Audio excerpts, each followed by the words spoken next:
अयोध्या अदुआ दी गए चमक खत्म हुई जदुआ दा सीता जी की दोबारा वनवास दिखा। सीता साक्षात लक्ष्मी है, श्री संपदा से सीता जी भरपूर है। इसलिए जब से सीता जी यहां से गई हैं, इसलिए उन्होंने क्या किया पता, उन सीता जी ने मंत्र ने जेड़े निरंतर ओदा जाप उठे शुरू कराया कि श्री शक्ति है, श्री सुक्त के पाठ करवाओ। सीता जी के बड़े बड़े स्तोत्र और पाठ वहां करवाए जा रहे हैं कि सीता जी की कृपा करने के अयोध्या चमक वापस आ गई। इसलिए मैं तुझे भी बेनती करा तुम्हारे घर की चमक की है, जो राम जी की चमक उनकी सीता है। तो आपको भी सबको ये ध्यान रखना है मेरे नौजवानों, तुम अगर विवाहित हो तो तुम्हारे घर की रौनक तुम्हारी पत्नी है। ये को मुकरना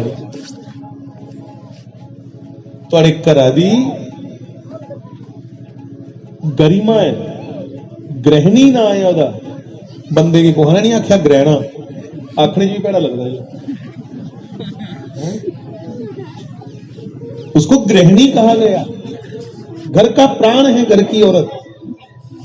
इसलिए अगर मेरे राम जी ने इतना सम्मान किया, आप सबको भी अपने घर में घर की गृहिणी का सम्मान करना चाहिए। बंदा जे घर च राजे अंगर लिखा है ते ओदी घराली ओदा वजीर है, ते जिथे राजे दे वजीर दी सलाह के नहीं वो राज कितना के चल चलना कोई पूछे। जे वजीर घराली है ना ते भाई राजे ते वजीर दी अंडरस्टैंडिंग चाहिए। हाँ नहीं ते राजपाट फेल हुई है ना। जो राम जी कोई बेकदरी नहीं करते, राम जी ने सुन्ने दी बनाई है, पूजा करिए लागे बिठाई। हाँ वो कारण कुछ हो रहा उन समय नहीं ते रामचरितमानस का कोई प्रसंग छेड़ दे।